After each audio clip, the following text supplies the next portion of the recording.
नमस्कार, मैं हूं सुधीर चौधरी और ब्लैक एंड व्हाइट में आपका स्वागत है। आज हम सबसे पहले आपको राहुल गांधी की भव्य राजनीतिक फिल्म की शूटिंग पर लेकर चलेंगे। राहुल गांधी कांग्रेस के बहुत बड़े नेता हैं, लेकिन आज वो एक फिल्म स्टार की तरह सूरत की अदालत में गए और इस दौरान ऐसा लग रहा था जैसे वो किसी बहुत बड़ी राजनीतिक फिल्म या फिर किसी टीवी रियलिटी शो की शूटिंग पर निकले हैं। आज हम राहुल गांधी की इस राजनीतिक फिल्म का हमने नाम रखा है कुर्बानी, क्योंकि ऐसे समय में जब उनकी अदालत में पेश होने की कोई आवश्यकता ही नहीं थी, वो कांग्रेस के तमाम बड़े बड़े नेताओं और तीन मुख्यमंत्रियों को एक बस में भरकर अदालत पहुंचे। इस दौरान हवाई जहाज से लेकर बस तक सब जगह कैमरे लगे हुए थे और उनका लाइव प्रसारण चलता रहा। असल में हमारे देश की राजनीति में लोगों को नेताओं की कुर्बानी और संघर्ष की कहानियां बहुत पसंद आती हैं। राहुल गांधी को भी इन्हीं दो विषयों पर अपनी नई फिल्म बनानी है और आज हम आपको इस पूरी शूटिंग का एक ब्लैक एंड व्हाइट विश्लेषण दिखाएंगे जो बहुत मजेदार होगा। इसके बाद हम आपको रामनवमी पर हुए सांप्रदायिक दंगों का एक दूसरा पहलू दिखाएंगे और वो ये है कि ये दंगे पश्चिम बंगाल में हुए, महाराष्ट्र में हुए, गुजरात में हुए और बिहार में हुए, लेकिन देश के सबसे बड़े राज्य उत्तर प्रदेश में, जहां सबसे बड़ी मुस्लिम आबादी है, वहां एक भी दंगा नहीं हुआ। आज हम उत्तर प्रदेश को एक केस स्टडी बनाकर आपके सामने पेश करेंगे और यह विश्लेषण करेंगे कि क्या इन तमाम राज्यों के मुख्यमंत्रियों को स्टडी टूर के लिए उत्तर प्रदेश जाना चाहिए और सीखना चाहिए कि मुख्यमंत्री योगी आदित्यनाथ ने अपने प्रदेश में कैसे इन दंगाइयों को पूरी तरह काबू में करके रखा है। और आखिर में आपको प्रधानमंत्री नरेंद्र मोदी का भ्रष्टाचार पर नया हमला दिखाएंगे, जिसमें उन्होंने सीबीआई के अफसरों से कहा है कि वो भ्रष्टाचार के मामलों में बड़े बड़े नेताओं से बिल्कुल न डरें और पूरी तरह निडर होकर बड़े से बड़े नेता के खिलाफ अपनी कार्रवाई जारी रखें। और अब दिन भर की बड़ी खबरों के लिए आपको लेकर चलते हैं सना के पास।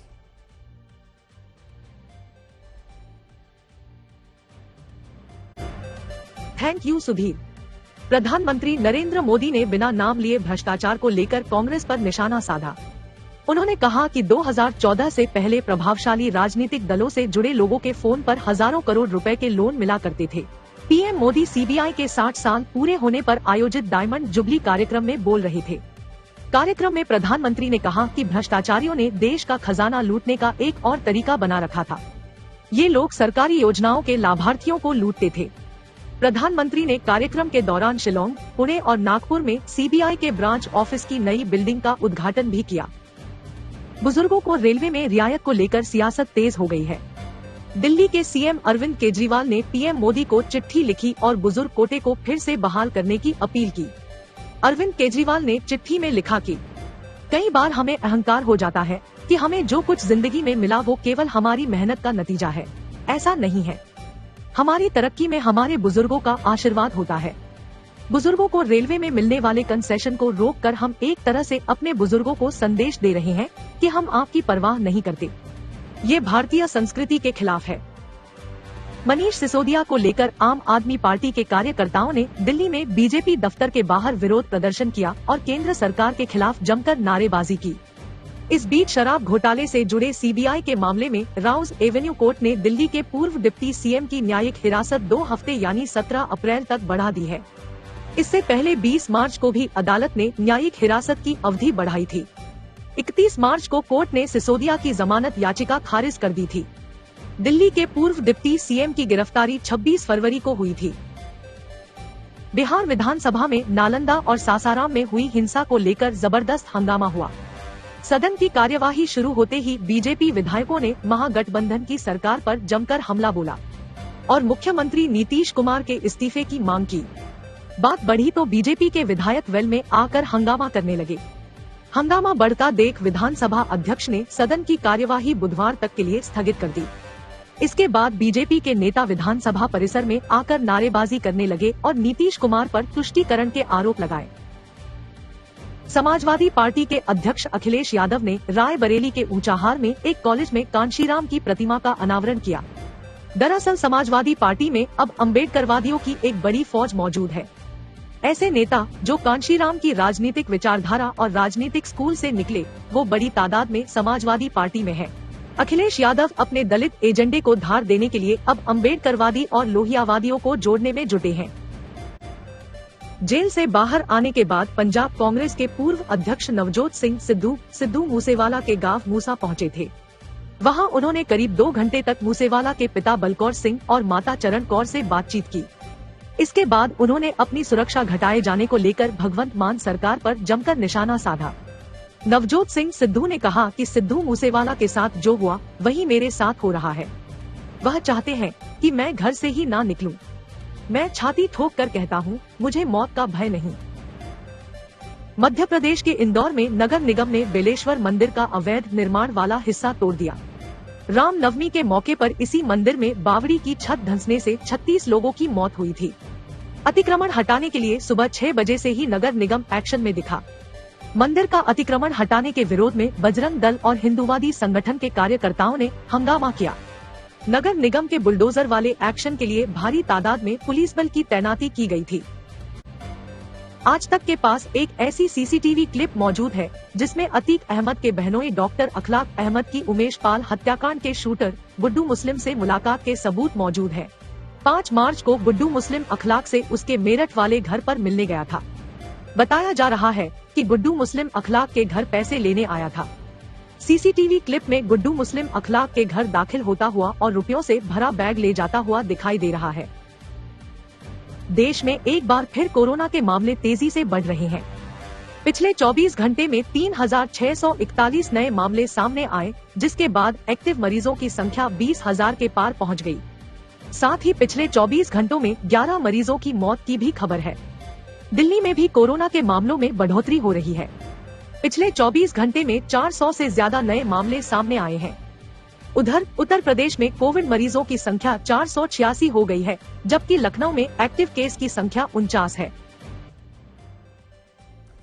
आज ब्लैक एंड व्हाइट में हम सबसे पहले आपको उस राजनीतिक फिल्म की शूटिंग दिखाएंगे जिसका शीर्षक हमने रखा है कुर्बानी।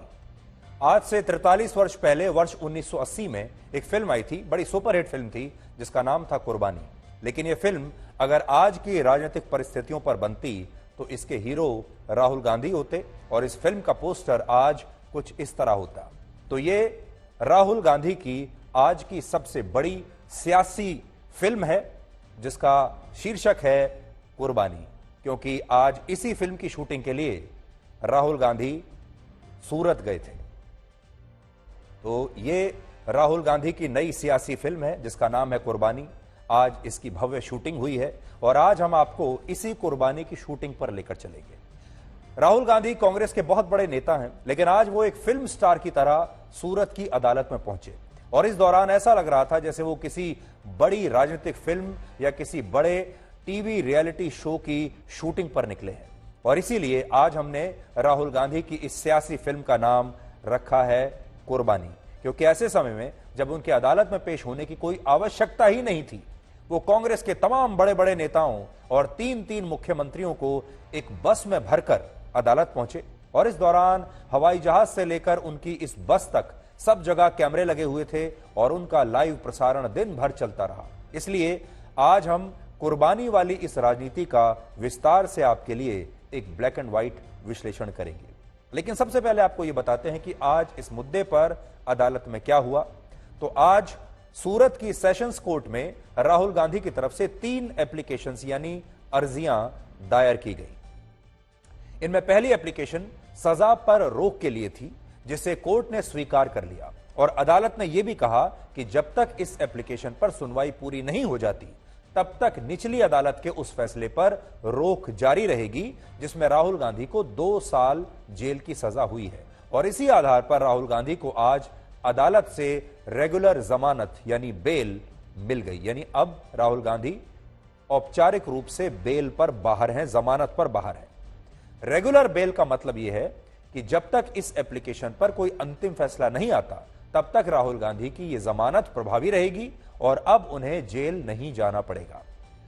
और भी सरल भाषा में अगर मैं आपको बताऊं तो अदालत ने आज इस मामले में सजा के फैसले पर स्टे लगा दिया है, लेकिन कन्विक्शन के फैसले पर अभी अदालत ने कोई रोक नहीं लगाई है। सजा के फैसले पर स्टे लगा है, कन्विक्शन पर नहीं लगा है। कन्विक्शन का मतलब यह है कि निचली अदालत ने राहुल गांधी को मानहानि के जिस मामले में दोषी माना है दोषी मानने वाले उस फैसले पर अभी तक कोई रोक नहीं लगाई गई है और राहुल गांधी के लिए यही सबसे आवश्यक है, क्योंकि जब तक उनके कन्विक्शन पर रोक नहीं लगेगी तब तक उनकी संसद की सदस्यता बहाल नहीं होगी। और इसीलिए इस मुद्दे पर उन्होंने आज अदालत में एक अलग से एप्लीकेशन भी लगाई है। इस एप्लीकेशन में उन्होंने अदालत से कहा है कि उनके कन्विक्शन के ऑर्डर पर तुरंत स्टे लगना चाहिए और यह एप्लीकेशन फिलहाल पेंडिंग है, यानी इस पर अभी सुनवाई नहीं हुई है। अदालत ने इस मामले में राहुल गांधी के खिलाफ मुकदमा करने वाले बीजेपी विधायक पूर्णेश मोदी को एक नोटिस भेजा है और इस एप्लीकेशन पर 13 अप्रैल को सुनवाई की तारीख तय की है। हैरानी की बात यह है कि राहुल गांधी एक तरफ तो यह कह रहे हैं कि वो जेल जाने से डरते नहीं हैं और वो सत्य की लड़ाई लड़ रहे हैं, दूसरी तरफ अदालत में दायर हुई उनकी इस एप्लीकेशन में यह लिखा है कि वो निचली अदालत के फैसले पर जल्द से जल्द स्टे चाहते हैं, क्योंकि इस प्रक्रिया में जितना समय लगेगा उससे उनकी मुश्किलें और बढ़ेंगी। यानी वो शायद अपनी संसद की सदस्यता और सरकारी बंगला खाली करने को लेकर चिंतित दिखते हैं। राहुल गांधी की तरफ से आज एक और अर्जी दायर हुई है जिसमें निचली अदालत के जजमेंट को चुनौती दी गई है, निचली अदालत के फैसले को चुनौती दी गई है और इस अर्जी को आज अदालत ने सुनवाई के लिए स्वीकार भी कर लिया है और 3 मई की तारीख दोनों पक्षों को दी है, यानी इस मामले पर 3 मई को सुनवाई होगी। संक्षेप में कहें तो अदालत की आज की कार्रवाई की 2 बड़ी बातें हैं आपके लिए समझने वाली। पहली बात यह कि इस मामले में सजा के फैसले पर रोक लगा दी गई, यानी जो 2 साल की सजा है उस पर रोक लगा दी गई है और अदालत ने राहुल गांधी की रेगुलर बेल को मंजूर कर लिया है, जिसकी वजह से अब उन्हें जेल नहीं जाना पड़ेगा। दूसरी अहम बात यह है कि कोर्ट ने अभी कन्विक्शन के ऑर्डर पर स्टे नहीं लगाया है, इसलिए राहुल गांधी की संसद की सदस्यता अभी बहाल नहीं होगी और उन्हें सरकारी बंगला खाली करने से भी फिलहाल के लिए कोई राहत नहीं मिलेगी, यानी संसद भी छोड़ना पड़ेगा और सरकारी बंगला भी छोड़ना पड़ेगा। राहुल गांधी को 22 अप्रैल तक अपना यह सरकारी बंगला खाली करना है और अदालत में कन्विक्शन के ऑर्डर पर स्टे के लिए जो सुनवाई होगी वो होगी 13 अप्रैल को। अब अगर 13 अप्रैल को कोर्ट इस पर स्टे लगा देता है तो राहुल गांधी की संसद की सदस्यता बहाल हो जाएगी और उन्हें अपना सरकारी बंगला भी खाली नहीं करना पड़ेगा। लेकिन अगर ऐसा नहीं हुआ तो राहुल गांधी को अपना सरकारी बंगला खाली करना पड़ेगा।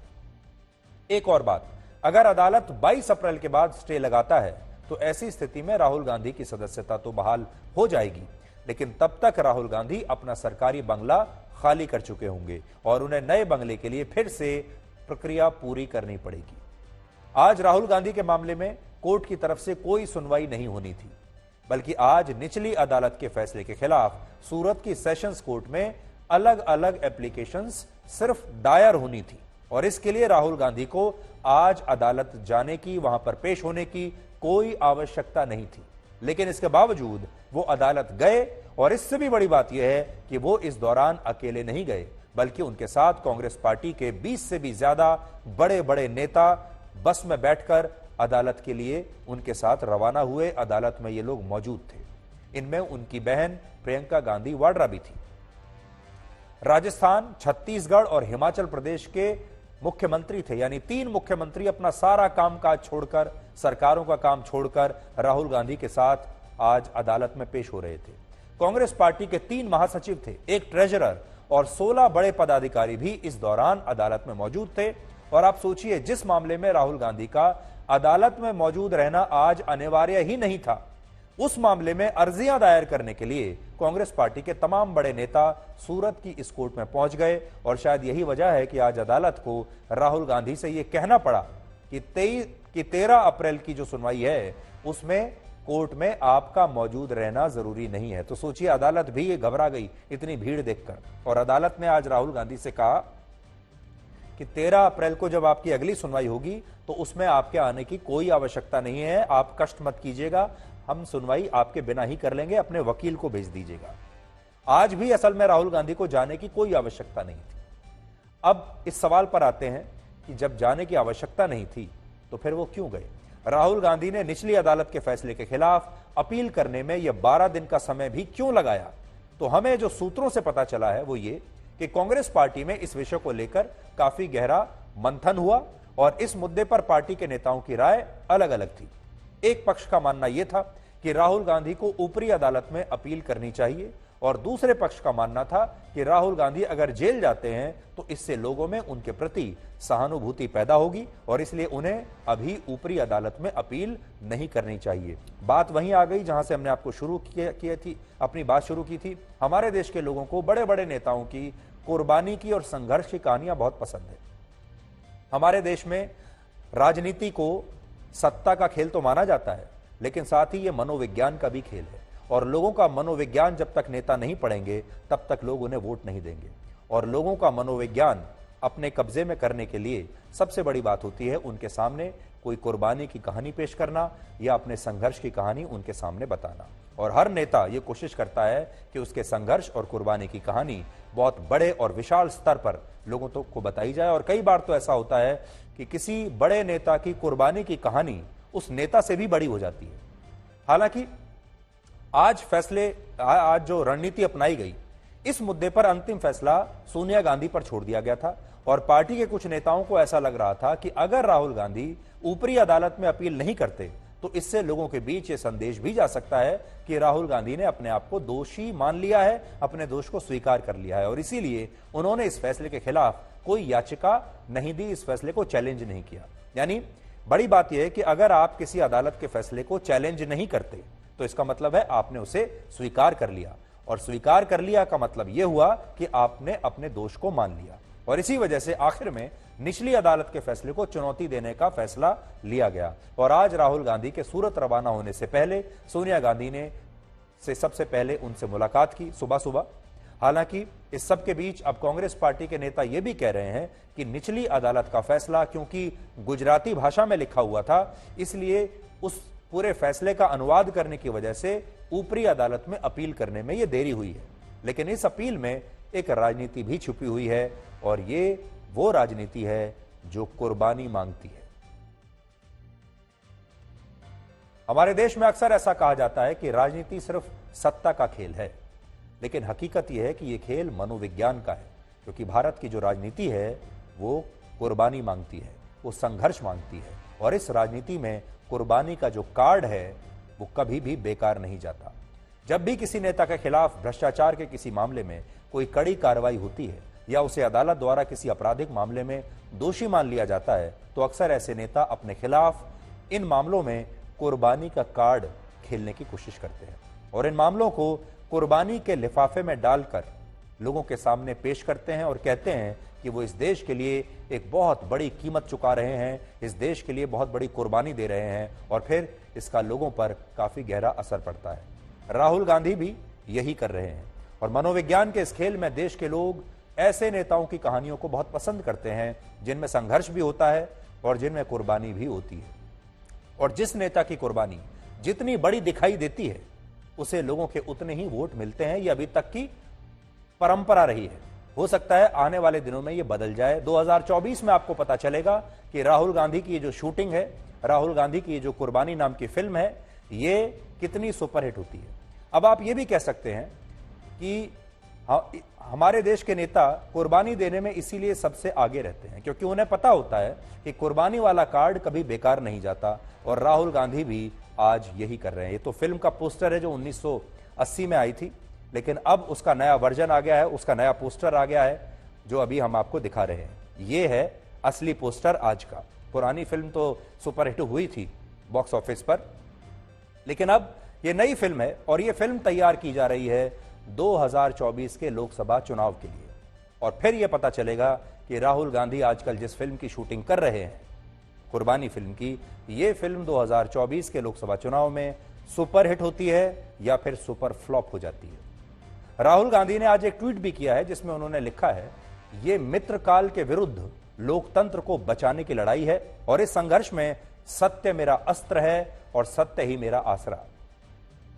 राहुल गांधी के ट्वीट को पढ़कर आपको यही लगेगा कि वो इस देश के लिए एक बहुत बड़ी कुर्बानी दे रहे हैं, लेकिन आप खुद सोचिए, क्या वाकई में ये कुर्बानी मानी जाएगी? हकीकत में ऐसा बिल्कुल नहीं है, लेकिन क्योंकि राहुल गांधी अपने प्रति लोगों का नजरिया बदलना चाहते हैं, जिसका उन्हें पूरा अधिकार है, क्योंकि आजकल सोशल मीडिया का जमाना है, आजकल इंस्टाग्राम का जमाना है, रील्स का जमाना है, इसलिए वो सत्य की भी बात कर रहे हैं, लोकतंत्र की भी बात कर रहे हैं और ये सब कुछ उनकी इस नई फिल्म कुर्बानी के डायलॉग्स में हर जगह ये शब्द इस्तेमाल हो रहे हैं। तो उन्होंने जो स्क्रिप्ट राइटर लिया है, जो निर्देशक लिया है, उसे ये ब्रीफ दिया गया है कि ये जो कहानी है ये संघर्ष की कहानी होनी चाहिए, ये कुर्बानी की कहानी होनी चाहिए, और इसमें जो डायलॉग बोले जाएंगे उसमें हर डायलॉग में लोकतंत्र जरूर आना चाहिए, सत्य जरूर आना चाहिए, अहिंसा जरूर आना चाहिए। हमारे देश में नेताओं की राजनीतिक कुर्बानी को तभी स्वीकार किया जाता है जब इस कुर्बानी को बहुत अच्छी तरह से शूट किया गया हो, और राहुल गांधी ने में आज एक बहुत भव्य शूटिंग की है। मल्टी कैमरा सेटअप उन्होंने लगाया। राहुल गांधी को आज सूरत की अदालत में पेश होना बिल्कुल जरूरी नहीं था, लेकिन इसके बावजूद आज वो सूरत की अदालत में गए क्योंकि उन्हें ये शूटिंग करनी थी। और इस दौरान उनके साथ कांग्रेस के तमाम बड़े बड़े नेता, पदाधिकारी और 3 राज्यों के मुख्यमंत्री भी मौजूद थे। यानी राहुल गांधी आज 2 चीजों से घिरे हुए थे। इनमें पहले थे कांग्रेस पार्टी के बड़े बड़े नेता जो इस फिल्म के स्टार कास्ट की तरह दिख रहे थे।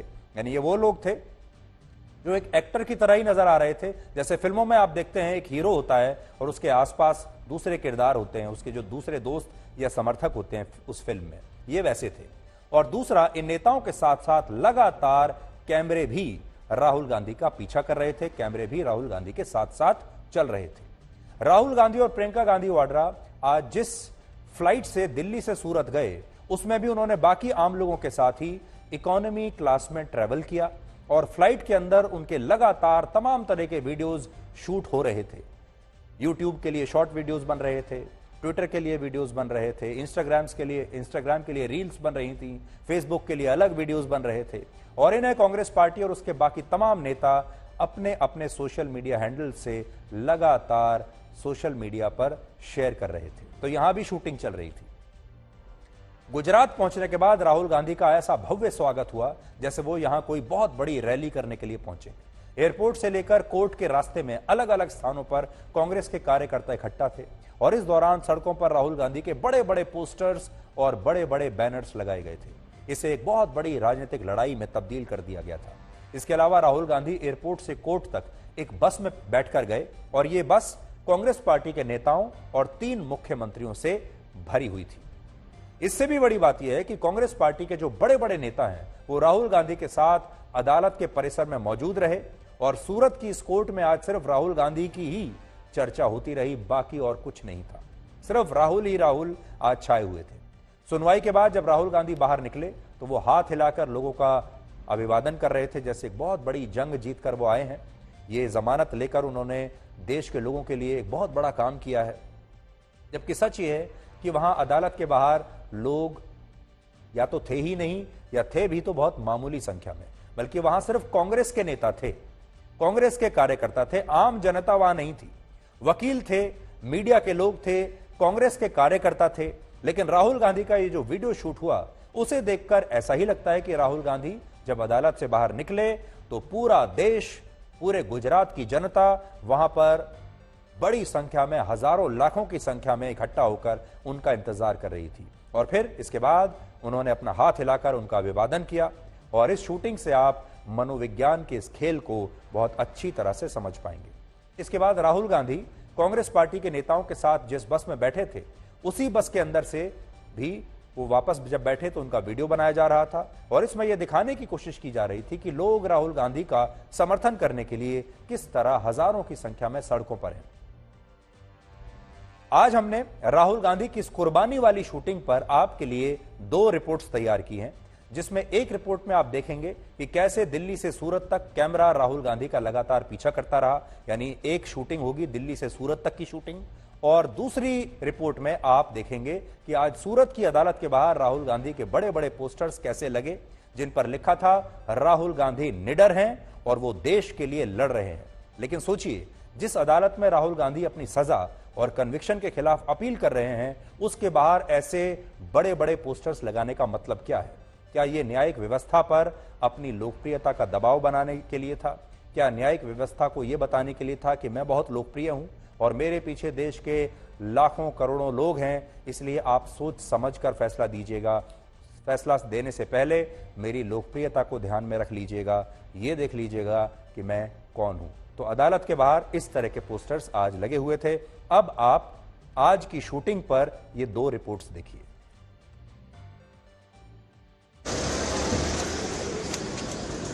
QR कोड को स्कैन करें।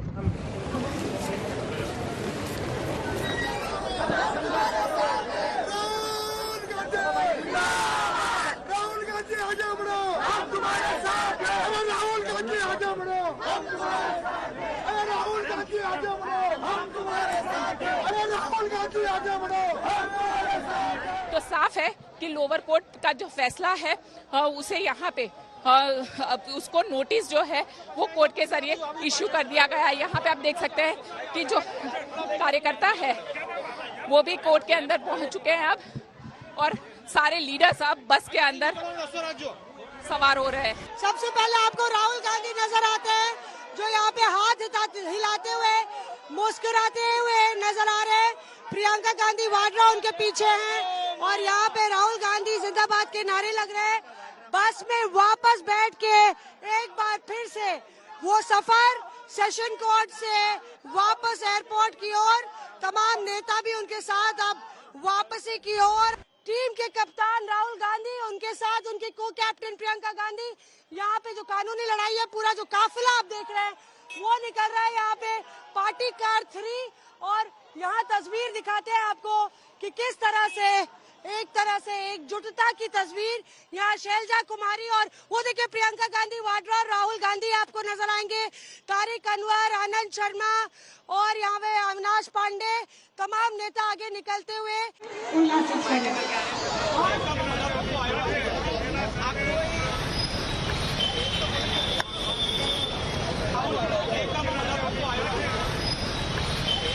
सूरत में इस तरह से डरो मत करके कांग्रेस के द्वारा ये बैनर लगाए गए हैं, जिनमें आप देख सकते हैं उनके राष्ट्रीय अध्यक्ष से लेकर प्रियंका वाड्रा हो, राहुल गांधी और बाकी जो स्थानीय नेता हैं उनकी तस्वीरें लगाई गई। और डरो मत का कहीं न कहीं संदेश दिया जा रहा है कि आपको डरने की जरूरत नहीं है। राहुल गांधी के साथ जो कुछ हो रहा है उससे डरने की जरूरत नहीं है। ठीक सर्किट हाउस के सामने जहां कांग्रेस के नेता ठहरे हुए हैं, उसके ठीक सामने भी कांग्रेस के द्वारा सत्यमेव जयते का एक बैनर लगाया गया है। इसमें आप देख सकते हैं कि राहुल गांधी और जो उनके राष्ट्रीय अध्यक्ष उनकी तस्वीरें हैं।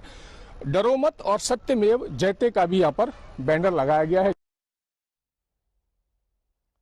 तो जो फिल्म आई थी कुर्बानी, उसमें तो गाना था अल्लाह को प्यारी है कुर्बानी, लेकिन आज की जो फिल्म बन रही है राहुल गांधी की कुर्बानी नाम की, उसमें गाना होगा वोटर को प्यारी है कुर्बानी, क्योंकि वोटरों को ये कुर्बानी की प्यारी प्यारी कहानियां बड़ी अच्छी लगती हैं, उन्हें संघर्ष की ये कहानियां बहुत अच्छी लगती हैं। और इसीलिए आजकल सोशल मीडिया का ज़माना है, राहुल गांधी की टीम बहुत मेहनत कर रही है और ये फिल्म बना रही है 2024 के लिए। अब हम आपको ये बताते हैं कि कांग्रेस पार्टी में इस तरह के सत्याग्रह, शक्ति प्रदर्शन, यानी ये इस तरह की कुर्बानियां सिर्फ गांधी परिवार के लिए ही क्यों होते हैं, और कांग्रेस के जो बाकी बड़े बड़े नेता हैं उनके समर्थन में कभी भी इस तरह का शक्ति प्रदर्शन, उनके लिए इस तरह की शूटिंग का आयोजन कभी नहीं होता। ऐसा नहीं है कि कांग्रेस में बाकी के नेताओं ने इस तरह की कुर्बानी कभी नहीं दी। ऐसा नहीं है कि कांग्रेस के जो बाकी बड़े बड़े नेता हैं उन्होंने संघर्ष नहीं किया, उन्होंने भी बड़ी कुर्बानियां दी हैं, लेकिन उनकी कुर्बानी पर फिल्म नहीं बनती, उनकी कुर्बानी की ऐसे शूटिंग नहीं होती। यह सिर्फ गांधी परिवार के लिए ही सीमित होता है। उदाहरण देखिए, वर्ष 2019 में पी चिदम्बरम, जो कि कांग्रेस पार्टी के बहुत बड़े नेता हैं, वित्त मंत्री रह चुके हैं, गृह मंत्री रह चुके हैं और गांधी परिवार के बहुत करीबी रह चुके हैं, पी चिदम्बरम को भ्रष्टाचार के मामले में 106 दिनों तक जेल में रहना पड़ा था। आप तो शायद भूल ही गए होंगे, 106 दिनों तक पी चिदम्बरम जेल में थे, दिल्ली के तिहाड़ जेल में। लेकिन कांग्रेस ने कभी भी उनके लिए इस तरह का सत्याग्रह नहीं किया, इस तरह का विरोध प्रदर्शन नहीं किया, इस तरह कुर्बानी की शूटिंग नहीं की उनके लिए कभी उन्हें इतना बड़ा नहीं बनने दिया। इसी तरह उनके बेटे कार्ति चिदम्बरम को भी भ्रष्टाचार के इसी मामले में वर्ष 2018 में 22 दिनों तक जेल में रहना पड़ा था, लेकिन तब भी कार्ति चिदम्बरम के लिए भी कोई बड़ा आंदोलन नहीं हुआ, कांग्रेस के कार्यकर्ता सड़कों पर नहीं उतरे और ना ही उनकी अलग से फिल्म बनी और ना ही उनके लिए कोई शूटिंग का आयोजन किया गया।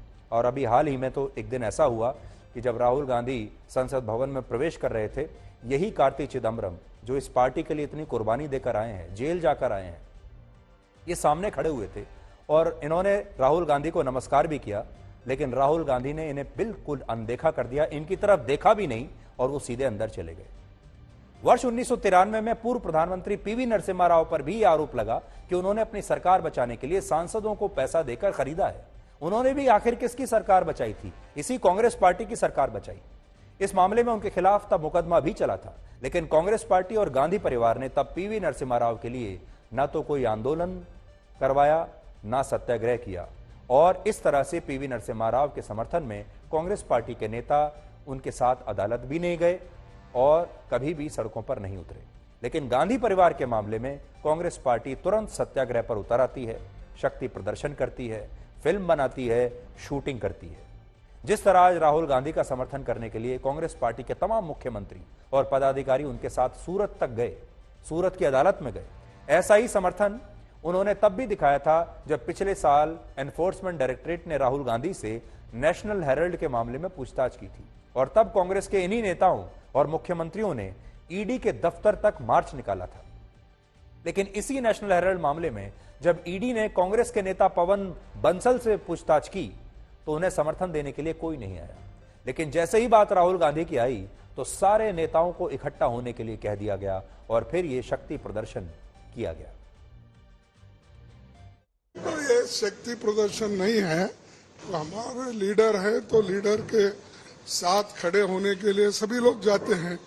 एक मामूली केस भी जब होता है तो आपके परिवार के लोग जाते हैं। इस प्रकार ये केस चल रहा था 4 साल पहले का, उसको आपने हाईकोर्ट में रोक लगवाई और हाईकोर्ट की रोक के बाद में हाईकोर्ट रोक खुलवाई जब आपको शूट किया, और फिर 1 महीने के अंदर फैसला हो गया। तो राहुल गांधी ने ये कहा है कि मैं कोई उसमें रहूं या नहीं रहूं, मैं कोई घबराने वाला नहीं हूं, मैं देश की आवाज बन के अपनी बात करता रहूंगा।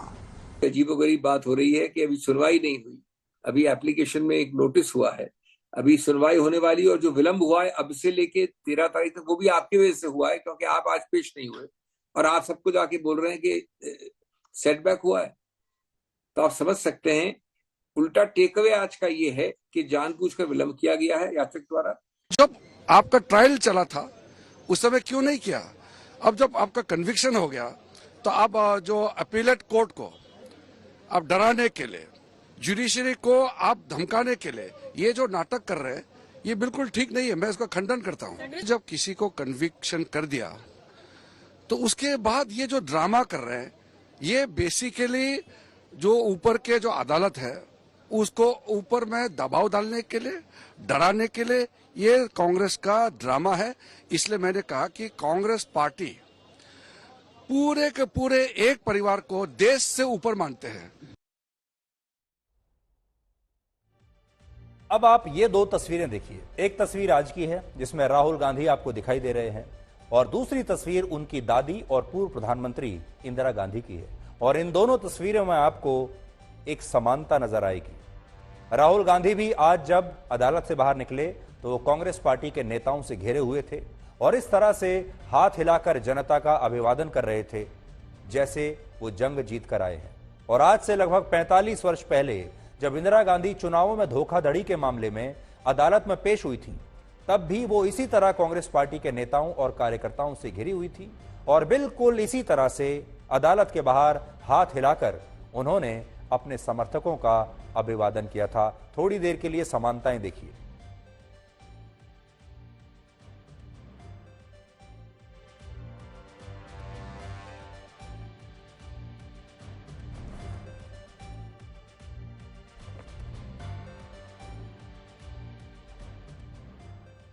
तो आज 45 साल पुराना किस्सा आज याद आ गया।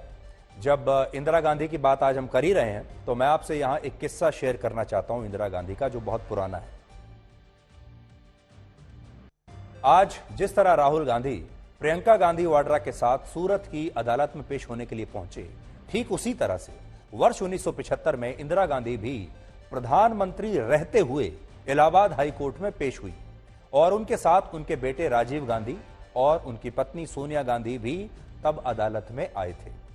उस समय इंदिरा गांधी पर 1971 के रायबरेली के लोकसभा चुनाव में सरकारी तंत्र का दुरुपयोग करने का आरोप लगा था, और हाईकोर्ट के जज ने उन्हें अदालत में पेश होने के लिए कहा था। और इस बात से तब कांग्रेस पार्टी के बहुत सारे नेता नाराज हो गए थे, और उनका यह कहना था कि प्रधानमंत्री को आखिर कोई भी जज अदालत में कैसे बुला सकता है।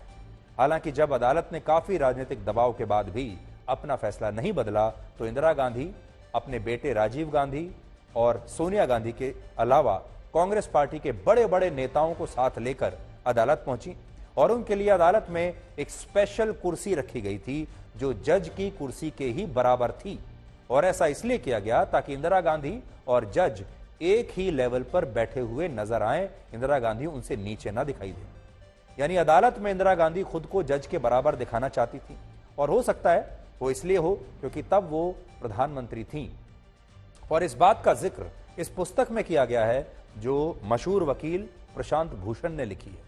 और प्रशांत भूषण के पिता शांति भूषण तब इस मामले में इंदिरा गांधी के खिलाफ मुकदमा करने वाले नेता राजनारायण के वकील थे। राजनारायण ने ही इंदिरा गांधी के खिलाफ वो चुनाव लड़ा था और बाद में उन्होंने इंदिरा गांधी की शिकायत की थी।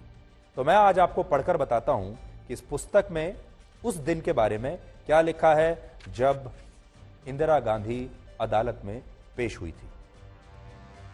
तो उन्होंने ये तो लिखा ही है कि among those present were also Mrs Gandhi son Rajiv Gandhi and his wife Sonia Gandhi. ये बिल्कुल ऐसा ही है जैसे आज राहुल गांधी अपनी बहन प्रियंका गांधी वाड्रा को भी अपने साथ लेकर गए।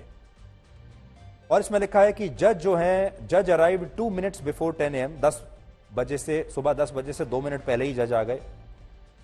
Everybody in the court room rose when the जज came in. After taking his seat he announced that the court conventions dictate that no one should rise when a witness comes in.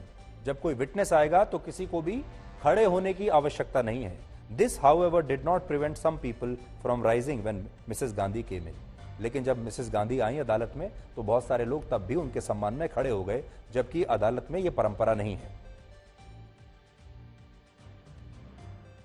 Mrs Gandhi took a seat which was specially provided for her. उनके लिए अलग seat बनाई गई थी।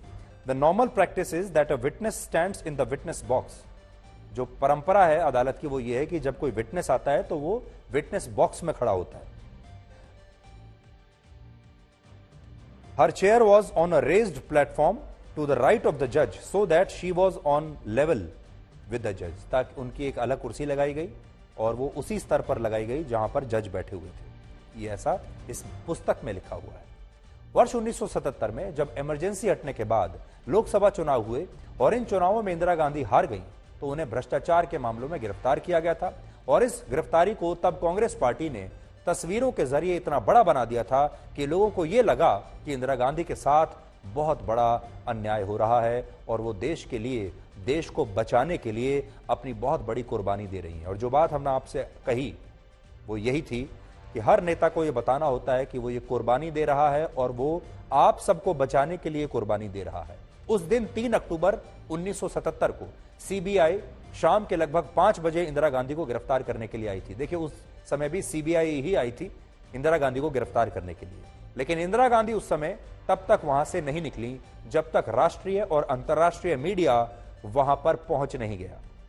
तो इंदिरा गांधी इंतजार कर रही थी कि पूरे देश का मीडिया वहां पर आ जाए और पूरा अंतर्राष्ट्रीय मीडिया पहले वहां पर पहुंच जाए, ताकि जब सीबीआई उन्हें गिरफ्तार करके ले जाए तो अच्छी तस्वीरें बने, अच्छे वीडियो बने और पूरी दुनिया के मीडिया में उनकी तस्वीरें छा जाएं। और शाम 6 बजे जब सारा मीडिया उनके बाहर इकट्ठा हो गया, तब कहीं जाकर इंदिरा गांधी बाहर निकली। और कुछ लेख उस समय के ये दावा भी करते हैं कि इंदिरा गांधी ने सीबीआई की टीम पर खुद को हथकड़ी पहनाकर बाहर ले जाने के लिए दबाव बनाया था। यानी इंदिरा गांधी ने, यह ऐसा सूत्रों का कहना है, अब उस समय एक हुआ था या नहीं है तो अंदर बंद कमरे में क्या बात हुई थी कहना मुश्किल है, लेकिन कई लेख ऐसा बताते हैं, कई लोगों ने ऐसा लिखा बाद में कि इंदिरा गांधी ने सीबीआई के लोगों पर यह दबाव डाला कि जब मुझे बाहर लेकर जाएं तो हथकड़ी लगाकर लेकर जाएं, ताकि लोगों के सामने मैं हथकड़ी में बंधी हुई नजर आऊं और हथकड़ी पहने हुए उनकी तस्वीरें खींचें और फिर पूरी दुनिया यह देखे कि कैसे इतनी बड़ी नेता को सीबीआई वाले हथकड़ी लगाकर ले गए और फिर सहानुभूति लोगों के बीच पैदा हो और लोगों के मनोविज्ञान के साथ एक तरह का खेल खेला गया। और अपनी कुर्बानी की और संघर्षों की जो कहानी लोगों के सामने उन्होंने रखी वो हिट नहीं बल्कि सुपर हिट हो गई। और इमरजेंसी हटने के सिर्फ 3 वर्ष के बाद ही इंदिरा गांधी फिर से सरकार में आ गई और दोबारा से प्रधानमंत्री बन गई। इसी तरह से आपको याद होगा सोनिया गांधी ने भी अपनी कुर्बानी की कहानी इस देश के लोगों के सामने ऐसे ही रखी थी। वर्ष 2004 में जब सबको यह लग रहा था कि सोनिया गांधी यूपीए सरकार में प्रधानमंत्री बनेंगी, तब उन्होंने कांग्रेस पार्लियामेंट्री पार्टी की बैठक बुलाई और यह ऐलान कर दिया कि वो प्रधानमंत्री नहीं बनेंगी, बल्कि वो डॉक्टर मनमोहन सिंह को प्रधानमंत्री बना रही हैं। और ये उसी समय की तस्वीरें हैं। और उस समय पूरे देश ने सोनिया गांधी को एक त्याग की मूर्ति की तरह देखा, एक ऐसी मां की तरह देखा जिसने देश को इकट्ठा रखने के लिए, इस देश के लोगों के लिए प्रधानमंत्री पद को ठोकर मार दी, प्रधानमंत्री पद को भी अस्वीकार कर दिया। कितनी महान महिला हैं, कितनी महान नेता हैं, ऐसी छवि उन्होंने बनाई और उन्होंने बताया कि मैंने प्रधानमंत्री पद की कुर्बानी इस देश के लोगों के लिए दे दी। इस तरह की छवि प्रस्तुत करने की कोशिश की गई और उस समय भी लोगों को यह छवि बहुत पसंद आई थी। यानी उस समय की ये जो शूटिंग है और जो फिल्म बनी, ये भी सुपरहिट थी। यानी भारत की जो राजनीति है वो कुर्बानी मांगती है और राहुल गांधी ये बात अच्छी तरह से समझ चुके हैं कि कुर्बानी, जनता के सामने कुर्बानी की कहानी बतानी पड़ेगी, संघर्ष की कहानी बतानी पड़ेगी, तभी राजनीति के बॉक्स ऑफिस पर उनकी ये फिल्म सुपरहिट होगी।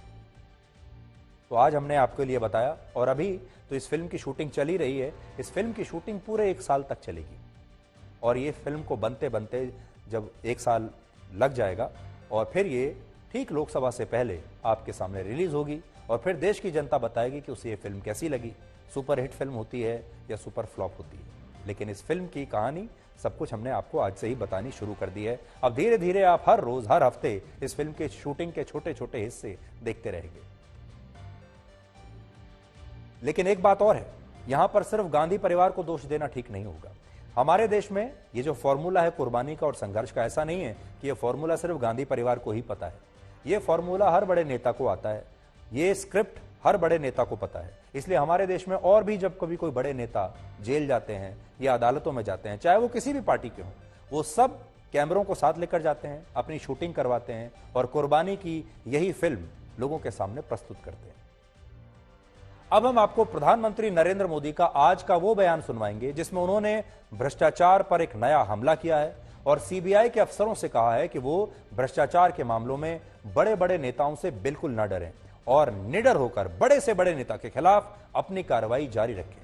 ये बातें प्रधानमंत्री मोदी ने आज सीबीआई के 60 वर्ष पूरे होने के मौके पर कही हैं। आप भी सुनिए कि उन्होंने सीबीआई के अफसरों की आज पीठ थपथपाई, उनकी तारीफ की और उनसे यह भी कहा कि मैं जानता हूं लोग आपकी छवि खराब करने की कोशिश करेंगे, मैं जानता हूं लोग आपके ऊपर हमला करेंगे, लेकिन आप अपना काम निडरता के साथ ऐसे ही जारी रखिए। कहीं पर भी हिचकने, कहीं रुकने की जरूरत नहीं है। मैं जानता हूं जिनके खिलाफ एक्शन ले रहे हैं वो बहुत ताकतवर लोग हैं।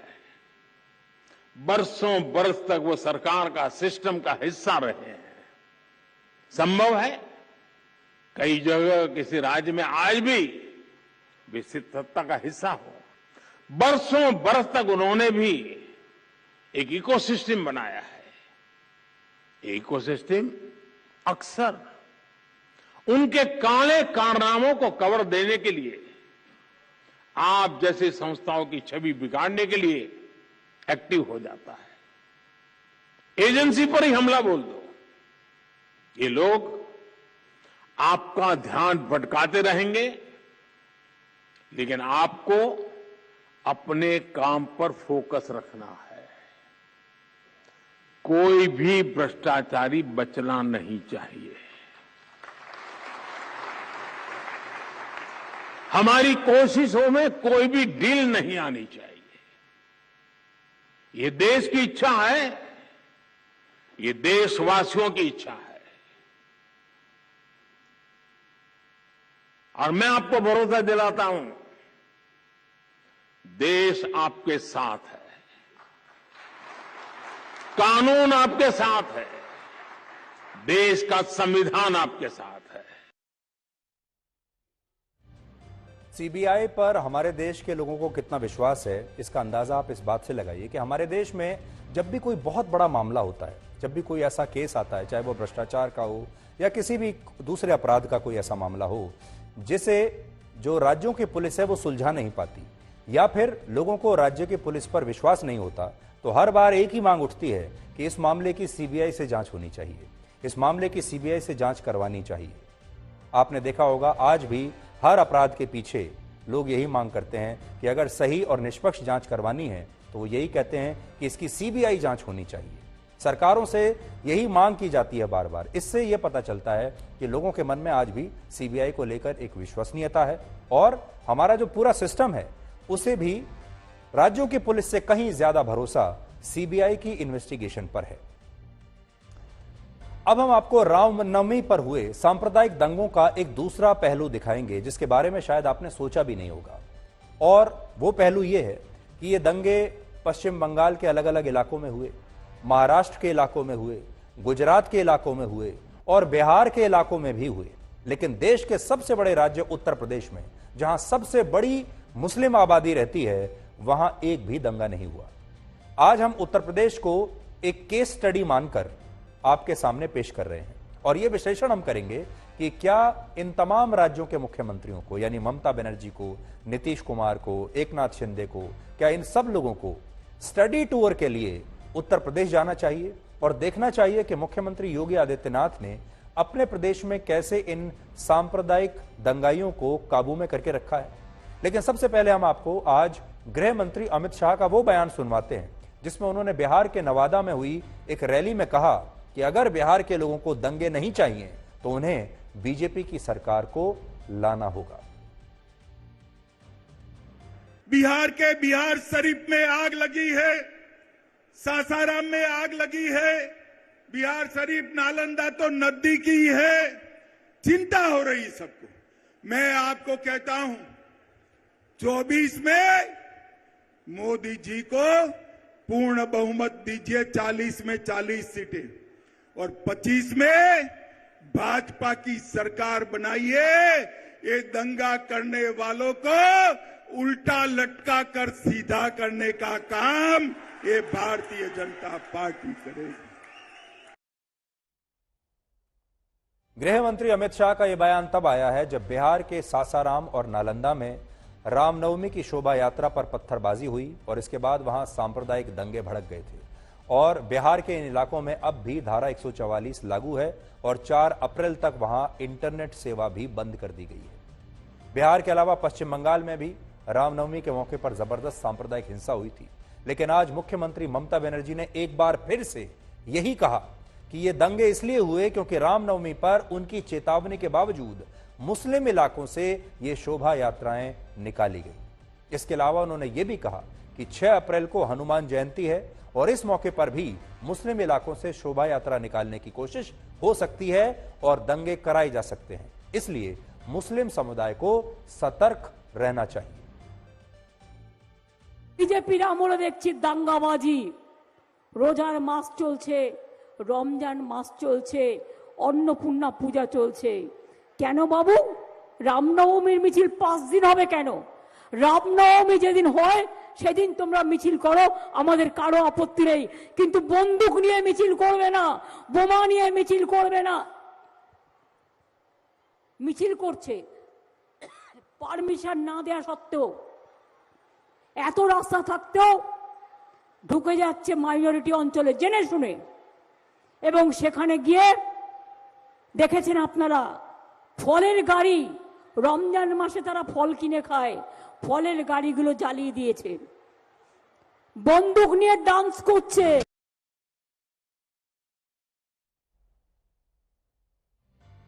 तो असल में हमारे देश में बहुत सारे मुख्यमंत्री और बहुत सारे नेताओं को ये शौक है कि वो अपने आप को धर्मनिरपेक्ष दिखाना चाहते हैं, सेकुलर दिखाना चाहते हैं, और इसलिए वो कई बार मुसलमानों के प्रति बहुत सॉफ्ट हो जाते हैं, माइनॉरिटीज के प्रति बहुत सॉफ्ट हो जाते हैं, क्योंकि उन्हें अपनी राजनीति को ध्यान में रखना है, उन्हें चुनावों को ध्यान में रखना है, उन्हें यह भी देखना है कि उनके राज्यों में किस धर्म के कितने लोग हैं, यानी जो राजनीतिक इक्वेशन है, जो बैलेंस है, वो कैसे चलेगा।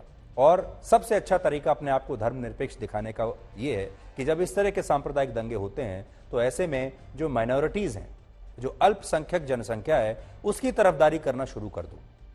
ये हमारे देश की एक पारंपरिक राजनीति इस तरह की रही है, जो कि ममता बनर्जी भी करने की कोशिश कर रही हैं। इस दौरान उन्होंने लगातार यही बयान दिए हैं।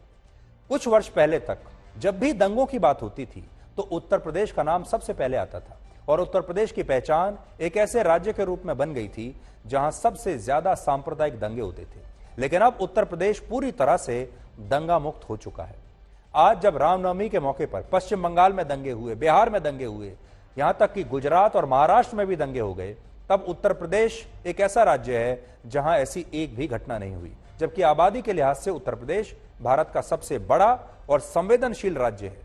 उत्तर प्रदेश की कुल आबादी लगभग 23 करोड़ है, यानी पाकिस्तान की आबादी से भी ज्यादा आबादी उत्तर प्रदेश की है। वहां 20% मुसलमान रहते हैं, यानी उत्तर प्रदेश में 4.5 करोड़ मुसलमान रहते हैं और यह पश्चिम बंगाल की आधी आबादी के बराबर है। लेकिन इसके बावजूद उत्तर प्रदेश में दंगे नहीं हुए। उत्तर प्रदेश के दंगा मुक्त राज्य बनने के पीछे 3 कारण हैं। पहला है गैंगस्टर एक्ट और एनएसए के तहत कार्रवाई। उत्तर प्रदेश में दंगा करने वाले लोगों पर अब तुरंत गैंगस्टर एक्ट लगा दिया जाता है और नेशनल सिक्योरिटी एक्ट के तहत वहां पर कार्रवाई होती है, जिसकी वजह से वहां अब लोग पत्थर उठाने से पहले 1000 बार सोचते हैं। तो पहली बात तो यह है कि उत्तर प्रदेश ने गैंगस्टर एक्ट को और एनएसए को अपने यहां बहुत प्रभावी तौर पर इस्तेमाल किया है और वो आपको ग्राउंड पर नजर आता है। दूसरी वजह है आरोपियों की संपत्ति पर तुरंत कार्रवाई और उनसे दंगों में हुए नुकसान की वसूली। उत्तर प्रदेश में दंगा करने वाले लोगों की संपत्तियों को तुरंत जब्त कर लिया जाता है और पब्लिक प्रॉपर्टी को जो वो नुकसान पहुंचाते हैं उसका पूरा पैसा उन आरोपियों से वसूल किया जाता है। जितनी बसों को वो तोड़ेंगे, जितनी पब्लिक प्रॉपर्टी को नुकसान पहुंचाएंगे, जितनी गाड़ियों को तोड़ेंगे, जितने थानों में आग लगाएंगे, उन सब का पैसा उन दंगाइयों से ही वसूल किया जाता है। इसलिए उनकी जो संपत्ति है उसे बाद में सरकार अपने नाम करा लेती है। और यह भी एक बड़ा कारण है कि उत्तर प्रदेश में दंगों पर काफी हद तक रोक लग गई है, क्योंकि दंगाइयों को यह पता है कि आज जहां भी वो आगजनी करेंगे, तोड़फोड़ करेंगे, आखिर में उस सब का पैसा, सारे नुकसान का पैसा उन्हीं को भरना पड़ेगा। तीसरा, दंगों पर तुरंत कार्रवाई होती है। योगी आदित्यनाथ की सरकार दंगों के मामलों में जीरो टॉलरेंस की नीति पर काम करती है और दंगाइयों के खिलाफ तुरंत और सख्त कार्रवाई वहां पर की जाती है। आज जब देश के कई राज्यों के मुख्यमंत्री स्टडी टूर्स पर दूसरे देशों के दौरे करने के लिए जाते हैं, आपने देखा होगा हमारे यहां स्टडी टूर्स की बड़ी परंपरा है। बड़े बड़े सरकारी अफसर जो होते हैं, मुख्यमंत्री होते हैं, नेता होते हैं, जो विदेश जाते हैं स्टडी टूर्स के लिए, यह देखने के लिए कि किसी एक खास समस्या पर जो विदेशी लोग हैं, विदेशी सरकारें हैं, वो कैसे काम करती हैं। प्रशासन की ट्रेनिंग लेने के लिए जाते हैं, गवर्नेंस की ट्रेनिंग लेने के लिए जाते हैं और दुनिया भर में जो बेस्ट प्रैक्टिसेस हैं उन्हें समझने के लिए जाते हैं। इसलिए स्टडी टूर्स अक्सर विदेशों के होते हैं। लेकिन आज हमारा सवाल यह है कि क्या पश्चिम बंगाल, गुजरात, महाराष्ट्र और बिहार के मुख्यमंत्री अब दंगों को रोकने के लिए क्या करना चाहिए, इस स्टडी टूर के लिए क्या वो उत्तर प्रदेश आएंगे? हम तो आज ममता बनर्जी को, एकनाथ शिंदे को, नीतीश कुमार को यही सलाह देंगे। नीतीश कुमार हैं, पश्चिम बंगाल की मुख्यमंत्री ममता बनर्जी हैं, महाराष्ट्र के मुख्यमंत्री एकनाथ शिंदे हैं और गुजरात जहां खुद बीजेपी की सरकार है वहां के मुख्यमंत्री भूपेंद्र पटेल हैं। इन सबको आज हम यही कहना चाहेंगे कि अगर आप सीखना चाहते हैं कि दंगों के दौरान क्या करना चाहिए, दंगों को अपने राज्य में कैसे रोकना चाहिए, तो स्टडी टूर के लिए कुछ दिन उत्तर प्रदेश में बिताइए। उत्तर प्रदेश के मॉडल को अच्छी तरह से स्टडी करने की कोशिश कीजिए या फिर योगी आदित्यनाथ को अपने राज्य में बुला लीजिए और उनसे थोड़ी ट्रेनिंग लीजिए। तो आज के लिए ब्लैक एंड व्हाइट में इतना ही। अब आपसे हमारी अगली मुलाकात होगी कल रात 9 बजे। तब तक आप खुश रहिए, सुरक्षित रहिए, स्वस्थ रहिए। और शब्दों में भी स्वाद होता है, उन्हें किसी के सामने परोसने से पहले एक बार खुद जरूर चख लें कि कहीं वो कड़वे तो नहीं है।